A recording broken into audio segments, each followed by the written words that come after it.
All right, hello and welcome to episode 227 redo of Sutton Impact Family Style. I'm Jason. And I'm Bill.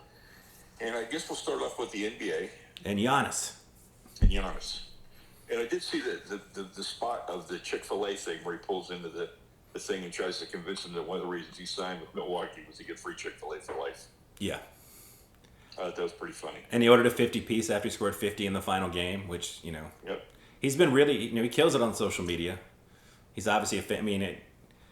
He seems like, I'm sure there'll be a backlash at some point. Obviously, the chip helps him avoid that on some level, but, it seems like he's a hard person not to like or root for. No, I think he's really likable. When you dig into his story, coming up, sharing shoes with his brother, making sure that when he did get drafted, that his brother he wanted his brothers to have a place, he wanted his brothers to get an education. It's... Yeah, he's a good human being, no question. And, I know it's a sliding doors, but, Kevin Durant's toe is an inch back, and they eliminate the Bucks. Instead, Giannis goes on to win his first championship at 26 and has one of the greatest Game 7s in the history of Game 7s. It's right up there with Magic and the baby hook game and some of the other, not Game 7, closeout games of, And someday we are going to see a Giannis statue in Milwaukee. Oh, I think they've already started making it. It's just they're going to put it up the day he retires. Because as we talked to before, on the previous podcast, him winning. It sounds like Milwaukee really is a good organization as far as taking care of Giannis, and they ingratiated themselves to him as a family and everything else. Now that he has the ring and he's got the MVP, it's not to say that multiple championships aren't something you aspire to. But I think he has less the impetus to leave at some point, chasing the ring. No, he's beloved there. Why would you want to go somewhere else? Yeah, Kevin Durant seems like kind of a miserable person in life. I don't know him personally, but it's based on his social media and the things he says. Kevin Durant's a hard guy. And I feel like he would maybe left Oklahoma City. Even if Oklahoma City had pulled off a championship, I feel like he was not long for that Oklahoma City life. He would have left. He would have left. And, I don't know what happiness he's chasing, but I don't know if he'll ever find it. No, and that's a good story. And like we talked, unfortunately our glitch yesterday, but we did talk a lot about how Giannis really put the team on his back after Game 2, and it was one of the most amazing, dominating performances that I've ever seen in sport. And I know we talked about this, we should throw that out there again. I know everyone's discussed it, but Giannis is not the greatest free throw shooter, but he had 17 of 19 free throws in a closeout game. Yeah, I think he did everything you would expect of a superstar and team captain leader in that game, and put it on his back and made sure they weren't going to get back on the plane to go to Phoenix. No. It was absolutely phenomenal. Really well a done. beautiful, beautiful moment. So on our NBA things, we have the draft this week. Kate Cunningham looking like the number one pick going to Detroit. Although every year we see some trades and some surprises, so we'll see what happens. Yeah. And you brought up some trade rumors yesterday, or some acquisition rumors, I guess we should call them. Well, apparently, both LA teams, including the Lakers, which would be my preference, are interested in bringing one Russell Westbrook back home to LA to finish out and become part of a big three, whether it's with Kawhi and Paul George in the future, or if it's with AD and LeBron right now. And, he's an upgrade over Dennis Schroeder and anybody else the Lakers have. And I know that's a lot of money to bring in, but if you're the Lakers, you can afford to have three max guys and some other guys in your building around. Yeah, I would love to see him as a Laker, and I would almost buy a Laker gear, which I've never owned. But I would, if Russ was there, I'd have to do that, and I'd also have to make sure I made a trip to LA to see that team play. And I know one of the knocks on Russ, and it's one of those my greatest strength is I have no weaknesses sort of strengths, but that he believes he's the best player at any given point, even if he's playing with LeBron and AD. But I do feel like we've seen him be a different player. And I think if he was with LeBron, playing, with LeBron and the coaching staff they have there in AD, I think he'd be just a very different player. And there's somewhere they'd love to have him right now, Tokyo. Yeah. Where I guess we can roll right into Team USA losing to France. Losing to France, and possibly might lose to Croatia. They could come out of this first round 1-2. That would just be insane. They were talking last night about the need for the U.S. to run up the score in Iran. Yeah, I mean, because there's a point differential factor, but we'll have to see. and as you pointed out, I mean, obviously, LeBron is not there. Russ is not there. There's a lot of, Harden is. I mean, you have a lot of guys that are the best players in the NBA that are not currently on this team. But it's still Kevin Durant and, Mitchell. And this team should beat every team. Yeah.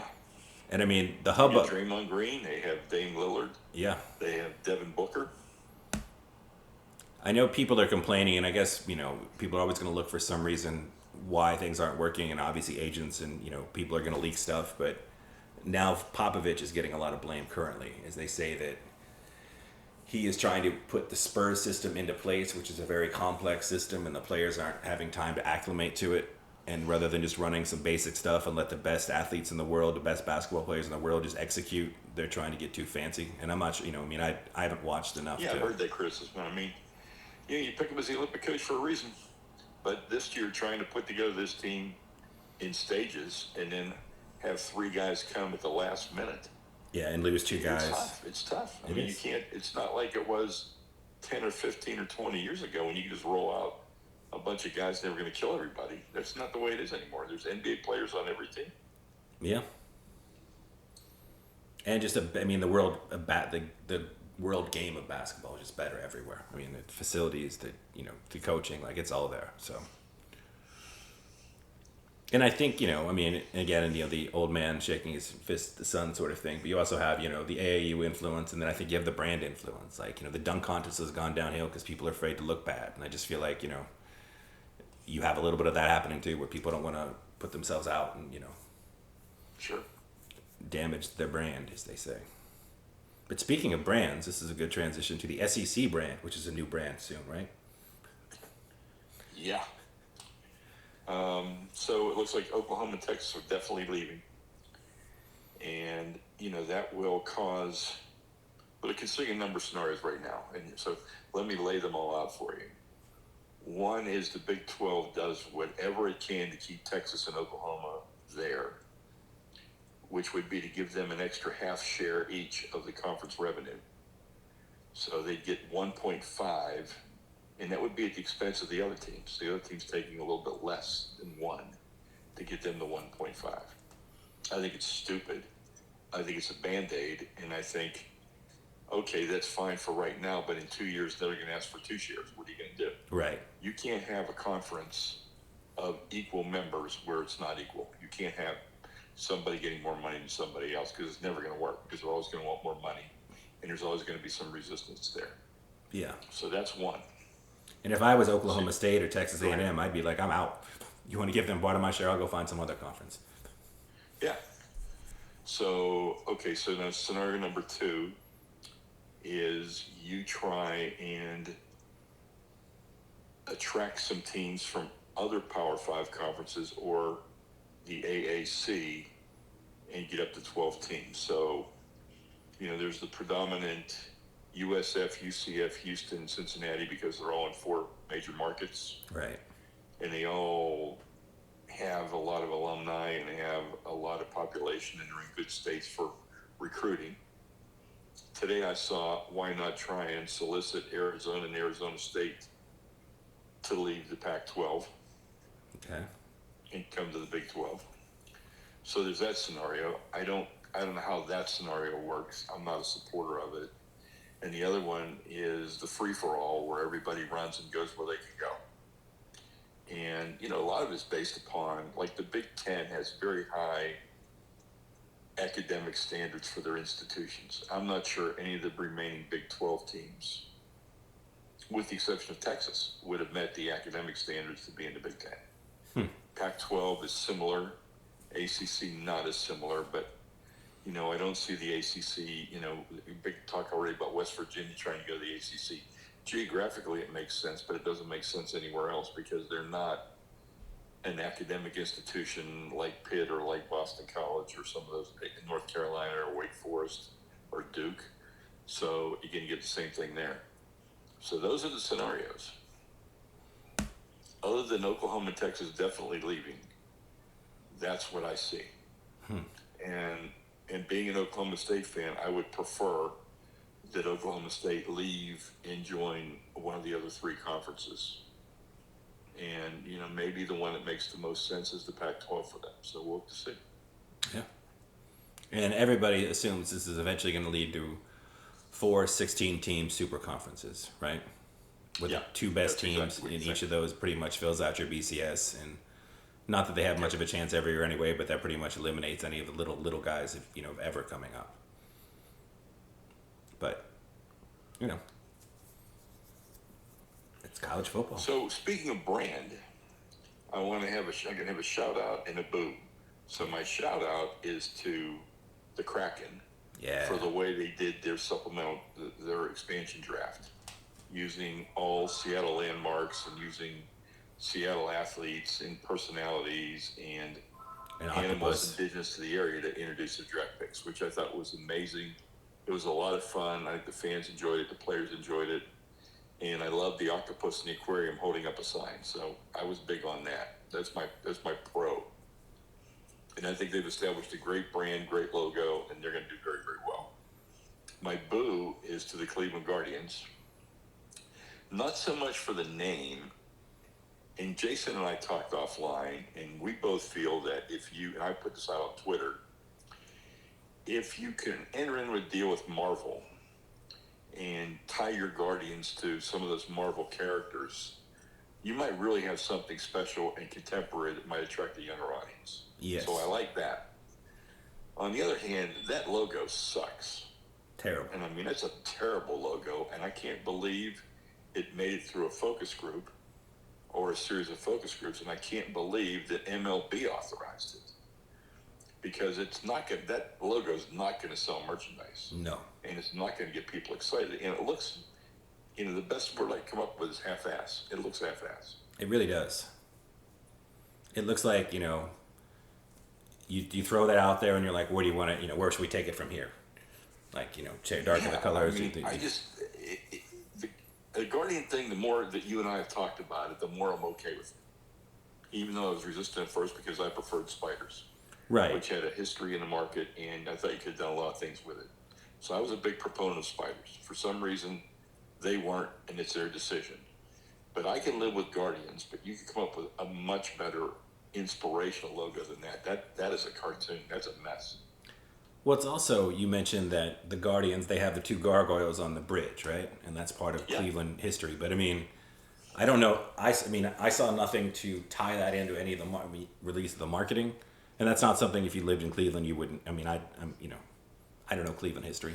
I don't even know how many people in Cleveland understand that. I mean, first of all, when you have to explain something in that much detail, maybe it's not a good idea. No, it's tough.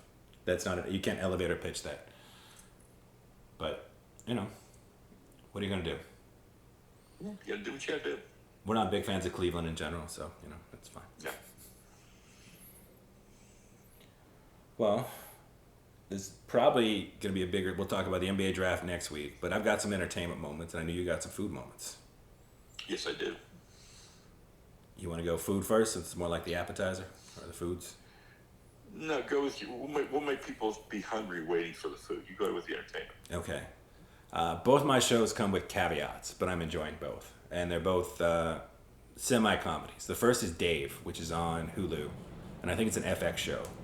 And Dave is the show that is about the real-life rapper Lil Dicky, who, based on his name, you can probably figure out he's somewhat of a comedic presence. But if you enjoy, and I don't want to trigger anybody, but he's got a very Woody Allen, David, why can't I think of his name now? Larry David quality to him, where it's his life, but it's a spoof on his life. He's playing himself and sort of his career as it went along.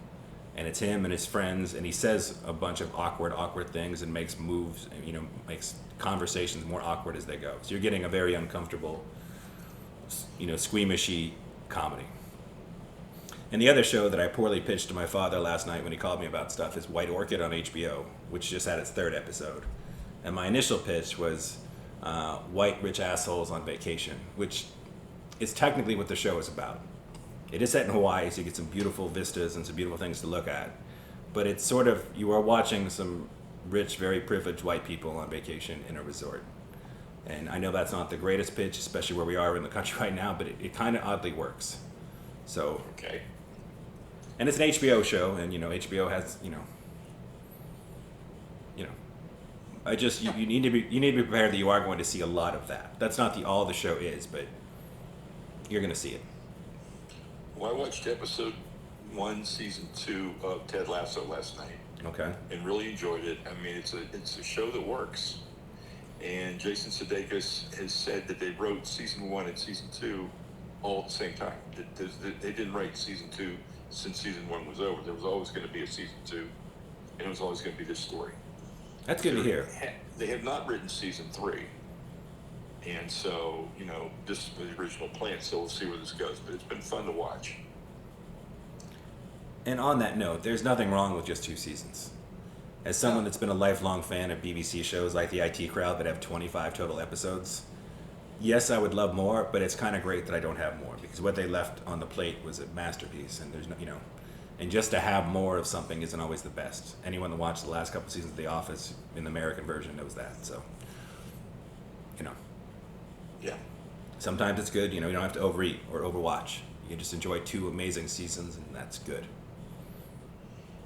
But, I'm really enjoying Jason Sudeikis in the role.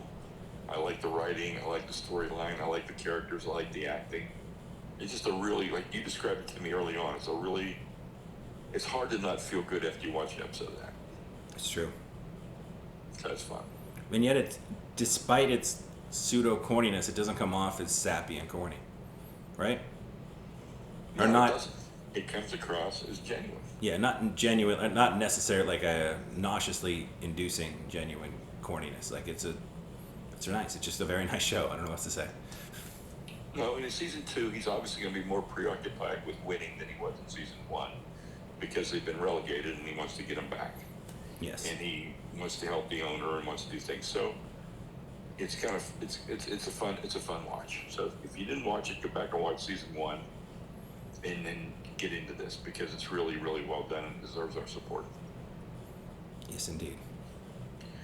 Some food moments. Number 1, and if you're not going to go to Maine, this is available on Goldbelly. It's still really good.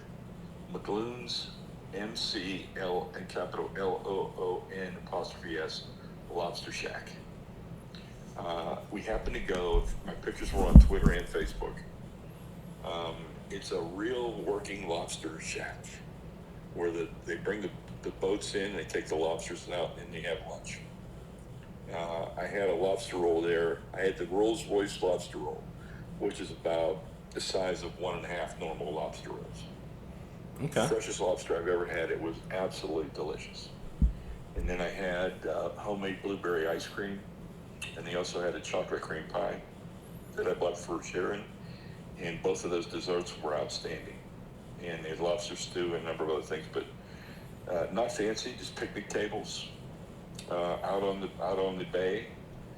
Good breeze coming off the bay, so it was actually cold. I was in a t-shirt, and I wished I was in a sweatshirt, because it was probably like 64, 65 that day with the breeze coming in off the bay. But well worth it. It's 15 miles from Camden, and it was just awesome.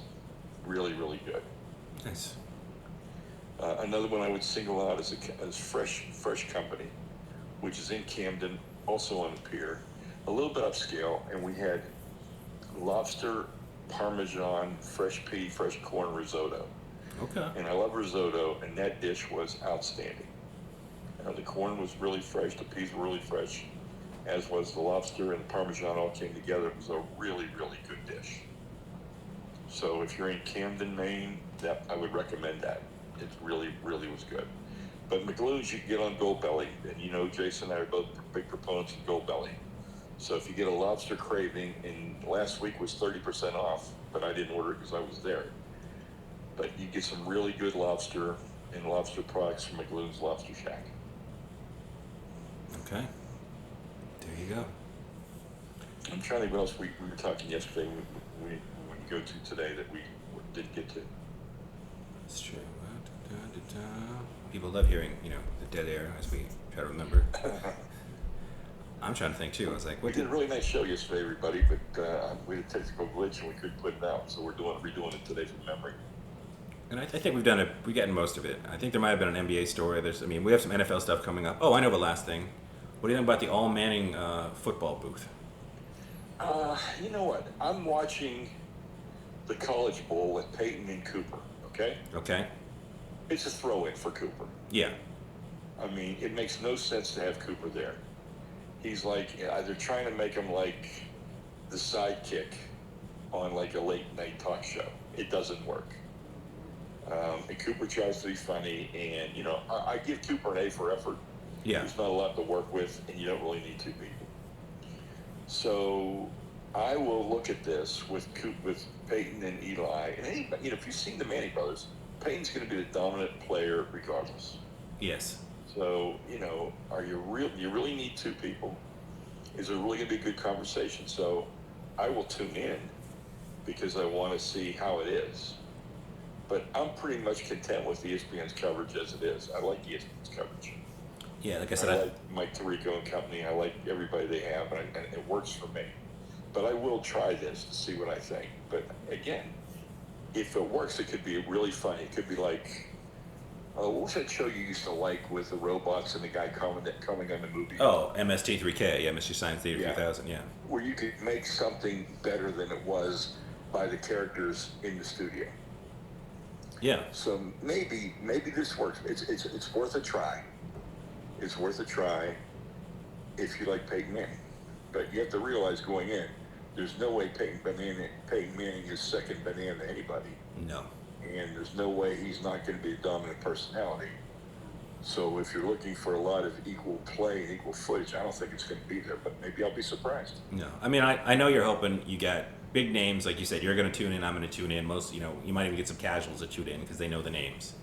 And then the one thing that's hard to manufacture is chemistry. I mean, that's, with Ernie, Kenny, and Chuck, I mean, they've always had just that amazing chemistry. And like, if you bring in brothers, you know what? And it's one of those things. That's what everybody's trying to copy. Yeah. Because that's so successful. But you know what? You can't. You can't. There's one Charles Barkley. There's one Shaq. There's one Kenny, and there's one Ernie. And the fact that chemistry comes together and works, and Ernie can hold it all together, that's an amazing, amazing group of people. And I know that you want to aspire to it. I know you want to do other things. It's just not done. You can't copy that. Do I like, Game Day on ESPN? Yeah, I do. Lee Corso's probably run his course. But, it is what it is. And when other people try and copy that, you really can't copy that either. I mean, imitation is a sincere form of flattery. I get that. But you have to have a realistic chance of succeeding. Otherwise, you look like Me Too. And the other thing is, those producers deserve a shout out on TNT for being able to just set back keep their hands up. Because, I mean, it seems like when all these networks are trying to copy it, they're not copying they can't copy the part that they're afraid to copy, which is the hands-off approach. Which is, you don't have to justify your job by, over managing and over producing, which I think is what happens. Like, you're like, we want to have this show and we're going to force it to happen. And you can't force it. I mean, Kenny, you listen to Chuck, and Chuck sounds like he's a little bit like Vince Vaughn in movies, where he's going to say and he's going to do what he's going to do. He's not going to be taking notes. He's not going to listen to you in the microphone. Like, he's going to just do what he does. And you're going to either be cool with that or you're not. And I just feel like for a lot of these TV producers, they're trying to replicate something that they're not willing to replicate. They're not willing to take the safety wheels off or whatever. Yeah, and you know that show, and you know that there are certain things that are going to be said that are going to make people uncomfortable. And there's certain things that were said that were not part of the discussion that night of what was going to be in the content, right? Right. And you got to be able to live with that. And you got to be, you got to feel that it's okay. But a lot of people you try and orchestrate it anymore and control it. It's just not going to be the organic, fun thing that is. No, it's not. And again, I mean, but again, I assume that they're thinking, well, we bring brothers in, they've got instant chemistry because they've grown up together, they've known each other their entire lives. So hopefully, we're able to bring some of that to the table. But we'll see. Hopefully so, yeah. And one last thing, NFL football. kickoff game in less than 2 weeks, so we can start getting excited. Steelers and Cowboys, always a good show. Maybe even in Canton, Ohio, the first week of August. Yes. All right. But I'm really looking forward to the induction speeches and everything else because it is a Steeler weekend. It is Bill Cowher, L.C. Greenwood, Bill Nunn, Donnie Shell, Alan Faneca. That's a lot of people from one franchise. And Palomalu, right? And Palomalu. All in one. All in one. Pretty amazing. It really, really is. All right, so we'll be back next Sunday, and we'll talk NBA draft, and there'll probably be a myriad of other sports stories and food and stuff that pop up along the way. There'll probably be some more baseball trades by then, too. I think so. Yeah. We'll do a trade breakdown. All right, so until next week.